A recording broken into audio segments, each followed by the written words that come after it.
اعوذ باللہ من الشیطان الرجیم بسم اللہ الرحمن الرحیم ان الذین کفروا سواء علیہم انذرتہم ام لم تنذرہم لا یؤمنون۔ ان آیات مبارکہ میں اللہ تبارک و تعالی دوسرے گروہ کا ذکر فرما رہے ہیں۔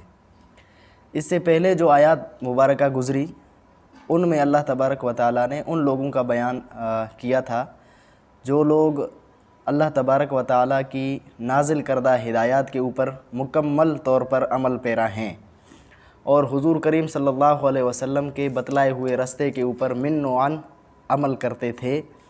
ان کا ذکر تھا کہ ان کا پھر آخری انجام کیا ہوگا۔ اللہ تبارک و تعالی نے ان کے لیے فرما دیا اولئک علی ھدی من ربہم واولئک ھم المفلحون، کہ جو ہمارے نبی کریم صلی اللہ علیہ وسلم کے بتائے ہوئے طریقے پہ چلتے ہیں تو ان کا انجام یہ ہے کہ وہی لوگ ہدایت یافتہ ہیں دنیا میں، واولئک ھم المفلحون، اور یہی لوگ کامیاب ہیں۔ اب اس کے بعد ان الذین کفروا سواء علیہم انذرتہم ام لم تنذرہم لا یؤمنون، اس کے مقابلے میں جو لوگ تھے، یعنی وہ لوگ جو کفر جن لوگوں نے اختیار کیا، پھر وہ عام کافر مراد نہیں ہے، یہاں پر وہ لوگ وہ کافر مراد ہیں جنہوں نے کفر اختیار کیا اور اپنے کفر کے اوپر بالکل اڑ گئے، ڈٹ گئے۔ ان کا یہ ڈٹ جانا ضد کی وجہ سے تھا یا عناد کی وجہ سے، بغض کی وجہ سے تھا۔ ان لوگوں نے اسلام کو سمجھا صحیح، اور اسلام کو صحیح مکمل طور پر ان لوگوں نے سمجھ لیا تھا، ان کو سمجھ میں آ گیا تھا کہ یہی بات حق ہے، لیکن اپنی ضد کی وجہ سے، عناد کی وجہ سے ان لوگوں نے اسلام کو قبول نہیں کیا۔ تو اللہ تبارک و تعالیٰ نے نبی کریم صلی اللہ علیہ وسلم سے ان لوگوں کے بارے میں فرما دیا کہ یہ وہ لوگ ہیں کہ چاہے آپ انہیں ڈرائیں یا نہ ڈرائیں یہ ایمان نہیں لائیں گے۔ کیوں ایمان نہیں لائیں گے؟ ختم اللہ علی قلوبہم وعلی سمعہم وعلی ابصارہم غشاوہ، اس وجہ سے ایمان نہیں لائیں گے کہ ان کے دلوں کے اوپر اللہ نے مہر لگا دی ہے اور ان کے کانوں کے اوپر اللہ نے مہر لگا دی ہے، وعلی ابصارہم غشاوہ، اور ان کی آنکھوں کے اوپر پردہ پڑا ہوا ہے۔ کہ حصول علم کے جو ذرائع ہیں وہ یہ تین ہی ہیں کہ آدمی یا تو آنکھوں سے دیکھ کر ہدایت حاصل کر لیتا ہے، یا دل سے سوچ کر مطلب سمجھ کر ان کو اچھی بات لگتی ہے تو اس کے اوپر عمل پیرا ہوتا ہے۔ تو اللہ تبارک و تعالیٰ نے فرما دیا کہ ختم اللہ علی قلوبہم، ان کی اپنی ضد کی وجہ سے، عناد کی وجہ سے اللہ نے ان کے دلوں کے اوپر مہر کر دی ہے۔ اب یہ نہ تو جو ہے نا ایمان لائیں گے، اور نہ ہی اپنی آنکھوں سے کسی اچھی راہ کو دیکھ سکیں گے، اور نہ ہی ان کا دل جو ہے نا حق کو قبول کر لے گا۔ اب یہ بالکل ناکارہ ترین لوگ ہیں۔ یہ ختم اللہ علی قلوبہم، یہ ایسا نہیں ہے کہ یکدم ہی اللہ نے ان کے دلوں کے اوپر مہر لگا دی، بلکہ نہیں، یہ لوگ جیسے حدیث مبارکہ میں بھی آتا ہے کہ جب کوئی آدمی گناہ کا کام کرتا ہے تو اس کے دل کے اوپر ایک سیاہ دھبا لگ جاتا ہے، پھر وہ اگر توبہ کر لیتا ہے تو اس کا وہ جو ہے دھبا تھا وہ دھل جاتا ہے، اس کا دل بالکل صاف ہو جاتا ہے۔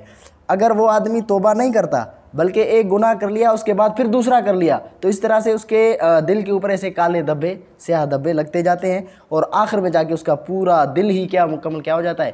کالا ہو جاتا ہے۔ تو ان لوگوں نے بھی ایسے کیا کہ آہستہ آہستہ ان اپنے گناہوں کو بڑھاتے گئے، اور آخر میں اللہ تبارک و تعالیٰ ان کے دلوں کے اوپر مہر لگا دی، وعلی سمعہم، اور ان کے کانوں کے اوپر مہر لگا دی، وعلی ابصارہم غشاوہ، اور ان کی آنکھوں کے اوپر پردہ پڑا ہوا ہے۔ اب ان کا انجام کیا ہوگا؟ وَلَهُمْ عَذَابٌ عَظِيمٌ، ان کے لیے بڑا عذاب تیار ہے۔ ان کے لیے آخرت میں ایک بڑا عذاب ہے کہ جن لوگوں نے حق کو سمجھ لیا، ان کو صحیح طرح سے ان کے دل میں یہ بات آ گئی کہ یہی چیز حق ہے، اس کے باوجود ان لوگوں نے ایمان نہیں لایا۔ باقی ایسے کفار جن کے پاس حق پہنچا نہیں، یا وہ لوگ جن کو تھوڑے بہت اشکالات ہیں، ان کے لیے یہ نہیں ہے کہ ان کی دلوں کے اوپر مہر کر دیے، یہ بات ان کے لیے نہیں ہے، بلکہ ان کو اگر آپ تبلیغ کریں گے، ان کو اگر آپ حق کی بات پہنچائیں گے تو ممکن ہے کہ وہ لوگ ایمان لے آئیں۔ تو یہ دوسرے گروہ کا ذکر تھا۔ آگے اللہ تبارک و تعالیٰ نے تیسرے گروہ کا ذکر کیا ہے، وَمِنَ النَّاسِ مَن يَقُولُ آمَنَّا بِاللَّهِ وَبِالْيَوْمِ الْآخِرِ وَمَا هُمْ بِمُؤْمِنِينَ۔ یہ تیسرا گروہ تھا۔ وہ کون سا گروہ تھا؟ یہ گروہ تھا منافقین کا، جو لوگ زبان سے تو اقرار کرتے تھے آمنا، کہ ہم نے ایمان لایا، اللہ کے اوپر ایمان لایا اور آخرت کے دن کے اوپر ہم نے ایمان لایا ہے، وما ہم بمؤمنین، حالانکہ وہ مومن پھر بھی نہیں ہے۔ اس وجہ سے کہ ان کا زبان سے صرف یہ کہنا کہ ہم ایمان لائیں یہ چیز ان کے لیے کافی نہیں ہے ایمان کے لیے، بلکہ ایمان تو اس چیز کا نام ہے کہ آدمی زبان سے اقرار بھی کرے اور دل سے اس بات کو تصدیق بھی کرے، تو اس چیز کا نام ہے ایمان۔ تو یہ لوگ صرف زبان سے کہتے تھے، دل میں اس میں ان کے بغض چھپا ہوا ہوتا تھا، حسد چھپا ہوا ہوتا تھا اور کینہ چھپا ہوا ہوتا تھا۔ یہ منافقین جو ہیں ان کی ابتدا کیسے ہوئی؟ جب حضور کریم صلی اللہ علیہ وسلم مکہ مکرمہ میں تھے تو اس وقت نفاق کی کوئی صورت نہیں تھی۔ جب حضور صلی اللہ علیہ وسلم مکہ سے ہجرت فرما کر مدینہ منورہ تشریف لائے تو وہاں پر بھی ابتدائی ایام میں منافقین کا کوئی ایسا گروہ نہیں تھا۔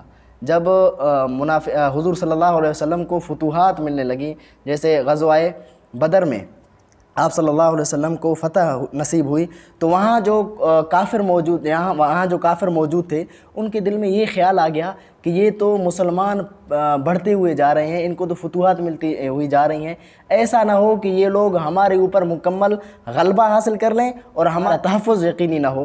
تو ان لوگوں نے ایک چال چلی، وہ یہ کہ زبان سے تو اقرار کر لیتے ہیں چلو کہ ہم نے ایمان لایا، لیکن ہم اپنے جو ہے نا کفر کو نہیں چھوڑیں گے۔ تو ان لوگوں نے اسی وجہ سے یہ راستہ اختیار کیا کفر والا۔ تو اللہ تبارک و تعالیٰ ان کی کیفیت کو ابھی تیسرے گروہ کا ذکر کرتے ہوئے فرمایا وَمِنَ النَّاسِ مَن يَقُولُ، اور لوگوں میں سے بعض لوگ ایسے ہیں یقول آمنا، جو کہتے ہیں کہ ہم ایمان لائے باللہ، اللہ تبارک و تعالیٰ کی ذات پر، وبالیوم الآخر، اور آخرت کے دن پر، وما ہم بمؤمنین، حالانکہ وہ مومن نہیں ہیں۔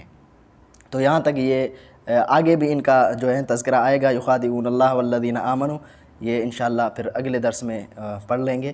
آج تک کے لیے اتنا ہی۔ اللہ تبارک و تعالی ہمیں قرآن کے اوپر عمل کرنے کی توفیق عطا فرمائے، آمین۔